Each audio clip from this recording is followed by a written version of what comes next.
నమస్తే, welcome to our channel. నేను ప్రియా కౌశిక్. సూర్యాపేటలో జరిగిన పరువు హత్య ఇవాల్టికి ఒక ఎండ్‌కి వచ్చింది. ఎవరు చేశారు అనేది తేలింది. అరెస్ట్ కూడా చేశారు పోలీసులు. అయితే ఇదే విషయంలో మాట్లాడదాం. ప్రస్తుతం మనతో పాటు సీనియర్ జర్నలిస్ట్ భరద్వాజ్ గారు ఉన్నారు. హలో సార్, నమస్తే. నమస్తే. సార్, పరువు హత్యలు మనం చూస్తూనే ఉన్నాము. అయితే ఇంకా ఇప్పటికీ ఎక్కడ కూడా దీనికి సంబంధించి ఒక ఎండ్ అనేది పడట్లేదు. ప్రేమించి పెళ్లి చేసుకోవడాలనేవి జరుగుతూనే ఉన్నాయి. అయితే సూర్యాపేటలో కృష్ణ భార్గవి సంగతి కూడా ఇలానే ఉంది. అమ్మాయి తల్లిదండ్రులు ఒప్పుకోకుండా నానమ్మనే చేసింది అని చెప్పేసి ఆ అమ్మాయి చెప్పింది. అండ్ మొదటి నుంచి కూడా తన తమ్ముళ్ళే ఈ విధంగా ప్లాన్ చేసి తన భర్తని చంపేశారు అని అంటూ ఉన్నారు.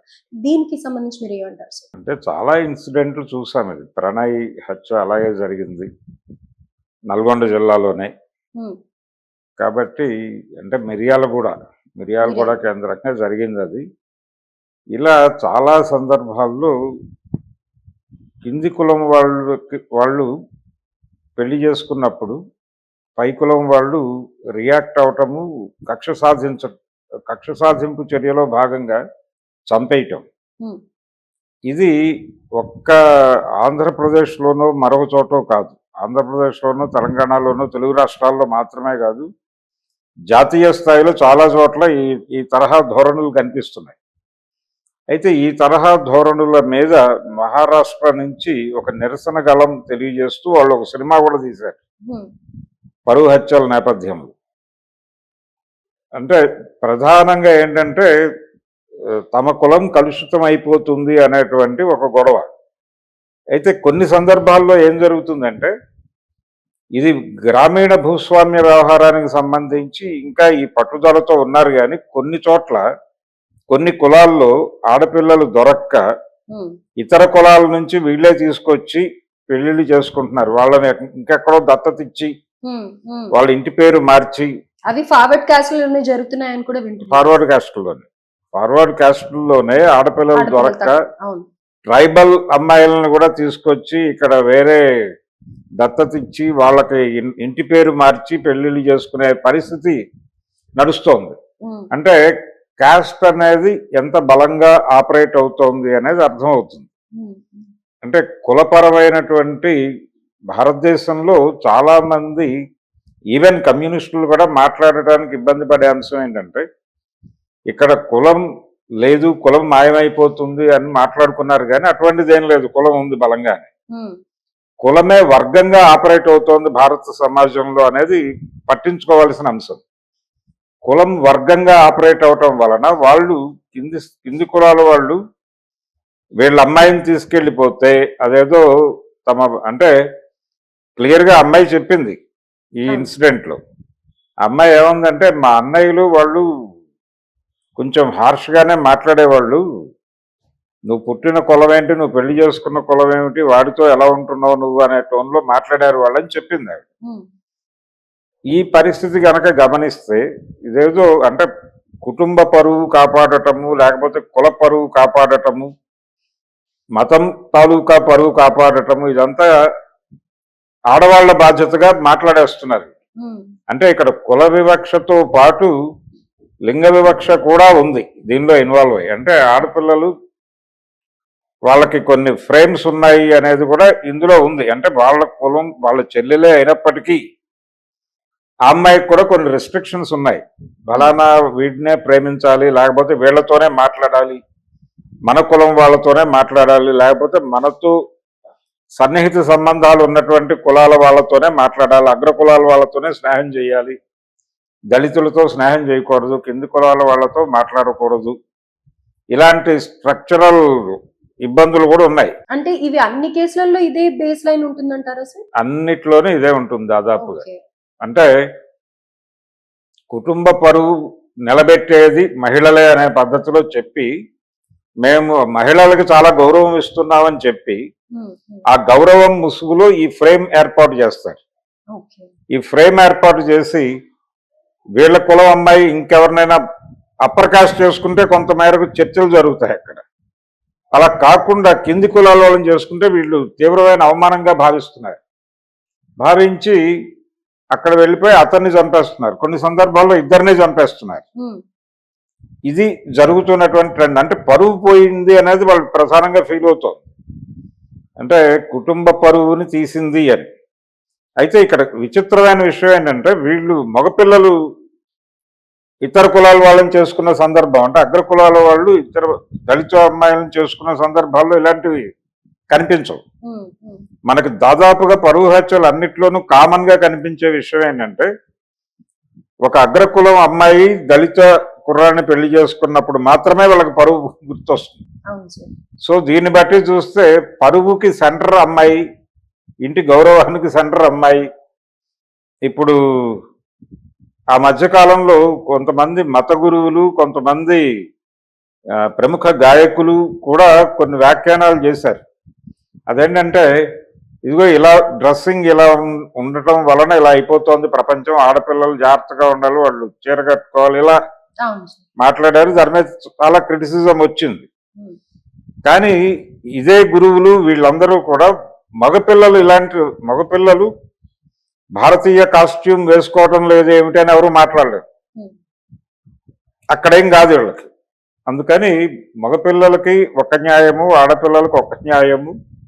అంటే ఇక్కడ సెంటర్ చేయటం, పరువుకి సెంటర్గా ఆడపిల్లని నిలబెట్టడం వెనకాల ప్రోగ్రామ్ ఏంటంటే వీళ్ళని కూడా కట్టుదిట్టాలలో పెట్టుట, చట్టంలో పెట్టుట అనే ప్రోగ్రాం ఉంది. లింగ వివక్ష ఉంది ఇక్కడ, అలాగే కుల వివక్ష కూడా ఉంది. ఇక్కడ కులమే వర్గంగా ఆపరేట్ అవుతోంది అనేది ఎందుకంటామంటే భారతదేశంలో ఉన్నటువంటి సంపద, అంటే భూమి ఏ కులాల చేతుల్లో ఉంది, ఏ కులాలు భూమికి బయట ఉండి కేవలం కూలి వాళ్ళుగా మాత్రమే బతుకుతున్నారు. ఆ భూమి మీద పనిచేసే కులాలు కొన్ని, భూమి మీద యాజమాన్య హక్కులు కలిగినటువంటి కులాలు కొన్ని ఉన్నాయి ఇక్కడ. అందుకని ఈ కింది కులాల వాళ్ళని వాళ్ళు హీనంగా చూస్తారు. ఇవన్నీ శ్రామిక కులాలు ఆధిపత్య కులాలుగా చీలిపోయి ఉంది సమాజం భారతదేశంలో. అందుకని కులమే వర్గంగా ఆపరేట్ అవుతుంది. ఇక్కడ వర్గ పోరాటం అంటే కుల పోరాటమే. వర్గ పోరాటం పేరుతో జరగవలసింది కుల పోరాటం తప్ప మరొకటి కాదు. వర్గం అనే పేరు చెప్పి కమ్యూనిస్టులు కన్ఫ్యూజ్ చేసే ప్రయత్నం చేస్తున్నారు. ఈ కన్ఫ్యూజన్ తీసి అవతల పెట్టేస్తే ఇక్కడ కులమే వర్గంగా ఆపరేట్ అవుతోంది అనేటువంటి ఒక క్లారిటీతో పెడితే తప్ప ఈ సమస్య పరిష్కారం కాదు. రెండవది, ఇక్కడ మహిళా సంఘాలు కూడా పట్టించుకుని గొడవ చేయాల్సినటువంటి అవసరం ఉంది. మహిళా సంఘాలు అలాగే దళిత సంఘాలు వీళ్ళందరూ కలిసి దీని మీద ప్రజలలో ఒక చైతన్యం తీసుకురావాలంటే ఇది జరిగినప్పుడు వదిలేయటమో లేకపోతే కోర్టుల్లో కేసులు పెట్టడమో కాదు చేయవలసింది. ఇటువైపు నుంచి కూడా ఒక శిక్ష పడాలి వాళ్ళకి. ఆ శిక్ష పడని పరిస్థితుల్లో అంటే ఒక రకమైనటువంటి చారు మజుందార్ చెప్పినట్టు వర్గశత్రు నిర్మూలన లాంటి కార్యక్రమం ఏదైనా జరగాలి. వర్గశత్రు నిర్మూలన అంటే తమ జీవితాలకి లేకపోతే తమ పోరాటాలకి అడ్డుగా నిలబడి తమ ఎదుగుదలని అడ్డుకుంటున్నటువంటి వాళ్ళని నిర్మూలించటం తప్పు కాదు అని చెప్పి ఓ సిద్ధాంతం చెప్పాడు ఆయన, చారు మజుందార్ గారు. కాబట్టి ఆ సిద్ధాంతం ప్రకారం వర్గశత్రు నిర్మూలన లాంటిది ఏదో జరిగితే తప్ప ఈ పరువు హత్యలు కంట్రోల్ అయ్యే పరిస్థితి అయితే లేదు. సార్ ఇవి ఎక్కువ రూరల్ ఏరియాస్ లోనే మనం చూస్తూ ఉంటాం కదా సార్, ఎందుకని వాళ్ళే ఎక్కువ ఇంపాక్ట్ చూపిస్తూ ఉంటారు. రూరల్ అర్బన్ అనేది లేదు అసలు. భారతదేశంలో కులం తాలూకా ఇన్ఫ్లుయెన్స్ ఎక్కడ కనిపిస్తుందో ఆ ప్రతి ఏరియాలోనూ ఉంది.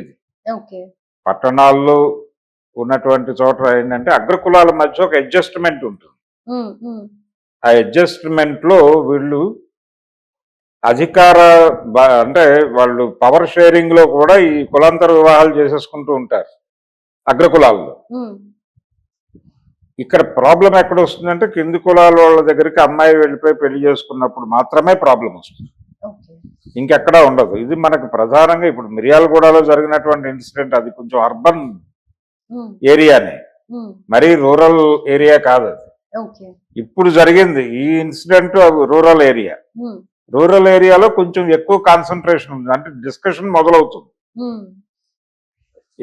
అంటే రోడ్డు మీద ప్రతివాడు అడగటం మొదలు పెడతాడు, ఏంటి మీ చెల్లెలు లేకపోతే మీ కూతురు వాడిని చేసుకుందట, లేకపోతే మాలపల్లిలో వాడిని చేసుకుంది, లేకపోతే మాదిగూడెంలో వాడిని చేసుకుంది, మీరు కంట్రోల్ చేయలేకపోయారా అంత అసలు పెంపకం ఎలా ఉందా అని కూడా ఓపెన్ గా మాట్లాడేస్తారు. ఓ మొహం మీదనే అంటారు కాబట్టి అది అది భరించాలి. కొంచెం ఎక్కువ తీసుకునే వాళ్ళు, అంటే మేము సమర్థులమే అని చెప్పుకోవటానికి సమాజానికి, ఉమ్, అంటే వాళ్ళ కులం తాలూకా సమాజానికే మేము చాలా సీరియస్ గా ఉన్నాం ఈ విషయం మీద, మీరు జోకులు వేయకండి ఉమ్, అని అర్థం చేయించటం కోసం ప్రపంచాన్ని, అంటే పరువు హత్య అని ఎందుకు అంటున్నారంటే దీన్ని, తమ పరువును నిలబెట్టుకోవడం కోసం వెళ్ళి వాళ్ళని చంపేయటం. ఉమ్, ఆ అమ్మాయి ఒక యూనిట్, ఆ అమ్మాయి నా కూతురే కావచ్చు, లేకపోతే నా చెల్లెలే కావచ్చు, అది మా ఇంట్లో పుట్టింది అంతవరకే. కానీ ఆ అమ్మాయి బ్రాటప్, ఆ అమ్మాయికి ఉండేటువంటి ఐడియాలజీ అదంతా వేరు. ప్రతి మనిషి ఒక యూనిట్. ఉమ్, ఇప్పుడు ఆడపిల్లలు కావచ్చు, మగపిల్లలు కావచ్చు, తల్లిదండ్రుల పద్ధతిలోనే ఉండాలనే రూల్ ఏం లేదు. అవును వాళ్ళు తిరిగే పుట్టిన సరౌండింగ్స్. తర్వాత వాళ్ళు ఒక యూనిట్లే, ఉమ్, వాళ్ళ జ్ఞానం వాళ్ళదే, వాళ్ళ జ్ఞానానికి వీళ్ళ జ్ఞానానికి సంబంధం ఉండాలని రూల్ ఏం లేదు. కాబట్టి వాళ్ళ బిహేవియర్కి వీళ్ళ బిహేవియర్కి కూడా తేడాలు ఉంటాయి ఖచ్చితంగా. ఓకే. కాబట్టి డెమోక్రటిక్గా వాళ్ళను ఒక యూనిట్గా చూసి, అవును ఆ అమ్మాయికి అలా అనిపించింది, వెళ్ళిపోయింది, మేం చేయగలిగింది ఏముంది అనే మాట వీళ్ళు మాట్లాడితే ఉమ్, ఉమ్, విషయం క్లియర్ అయిపోతుంది అక్కడే. ఓకే. కానీ అది మాట్లాడటానికి వీళ్ళకి మొహమాటం. ఆ మొహమాటానికి కారణం ఏంటంటే మేము ఈ అహంకారం. రెండోది వీళ్ళకి ఇంటర్నల్ గా ఒక బర్నింగ్ ఉంటుంది. ఆ బర్నింగ్ ఏంటంటే ఈ అమ్మాయి వెళ్ళిపోయి అక్కడ పెళ్లి చేసుకోవటం అనేది. ఉమ్, ఉమ్, కొన్ని సందర్భాల్లో, అంటే దీని మీద చాలా డిస్కషన్ చాలా కాలంగా నడుస్తున్నటువంటి చర్చ ఉంది. అందుకని ఇవి కంట్రోల్ కావటం అనేది ఈ మధ్య కాలంలో ఇంకొంచెం ఇంటెన్సిఫై అవుతున్నాయి ఇవి. ఉమ్, అంటే కింది కులాల నుంచి ఒక రకమైనటువంటి ఆత్మగౌరవ నినాదాలు మొదలయ్యి మేమేం తక్కువ అనే ధోరణిలో వాళ్ళు మాట్లాడటం మొదలు పెడుతున్నారు. ఉమ్, అది వీళ్ళకి ఇంకా హర్టింగ్ గా ఉంటుంది. అలాగే ఆడపిల్లలు కూడా మీరేంటి మమ్మల్ని కంట్రోల్ చేసేది అన్న టోన్లో మాట్లాడుతున్నారు. ఉమ్, ఇవి కూడా వాళ్ళకి నచ్చట్లేదు. సమాజం నుంచి వచ్చే గొడవ, వాడి కమ్యూనిటీ నుంచి వచ్చే వెటకారపు మాటలు తట్టుకోవటం అనేది ఒక గొడవ అయితే, తమ కంట్రోల్లో ఉండాల్సినటువంటి ఆడపిల్లలు ఎదురు తిరిగి మాట్లాడటం వాళ్ళని నిలవనివ్వట్ల. ఉమ్, ఉమ్, ఇది కూడా కారణం. అలాగే తమ కాళ్ళ కింద పడి ఉండేటువంటి కులాల వాళ్ళు మాట్లాడటం మొదలు పెట్టడం కూడా వాళ్ళకి నచ్చట్ల. ఓకే. అందుకని చంపేయటమే మార్గం అనే పద్ధతిలో వ్యవహరిస్తున్నారు. ఎప్పుడైతే వాళ్ళు చంపేయటమే మార్గం అనుకున్నారో, ఇటు నుంచి కూడా అలాంటి కార్యక్రమం ఒకటి జరిగితే తప్ప ఇది కంట్రోల్ అయ్యే పరిస్థితి ఉండదు. రైట్. అంటే ఒక రకమైన సాయుధ పోరాటం జరిగే పరిస్థితి వాళ్ళే తెచ్చుకుంటున్నారు. ఉమ్, ఉమ్, ఎప్పుడైతే వాళ్ళు ఆయుధాలతో మీద పడుతున్నారో అనివార్యంగా వీళ్ళు కూడా ఆయుధాలు తీయక తప్పని పరిస్థితి ఏర్పడుతుంది. ఉమ్, సో ఆత్మరక్షణ పోరాటంలోకి వీళ్ళు వెళ్ళే పరిస్థితి తీసుకొస్తున్నారు వాళ్ళు. ఓకే. ఈ పరిస్థితి తీసుకురావడానికి, అంటే హింస వీళ్ళ ప్రోగ్రామ్ అని నేను అంటలేదు. రేపు ఎప్పుడైనా ఒకవేళ ఈ పరువు హత్య వాళ్ళు చేయటానికి ప్రయత్నం చేసి విఫలమైతే, ఈ ప్రేమికులు వెళ్ళి ఆ తల్లిదండ్రులను చంపేస్తే సమాజం ఎలా రియాక్ట్ అవుతుంది అనేది చూడాలి. ఓకే. చంపేస్తే ఇదేంటి కన్న తల్లిదండ్రుల్ని చంపేశారు అని చంపేశారు? మళ్ళీ అలా రియాక్ట్ అవుతుంది. అవును. ఇది ఒక ప్రమాదం.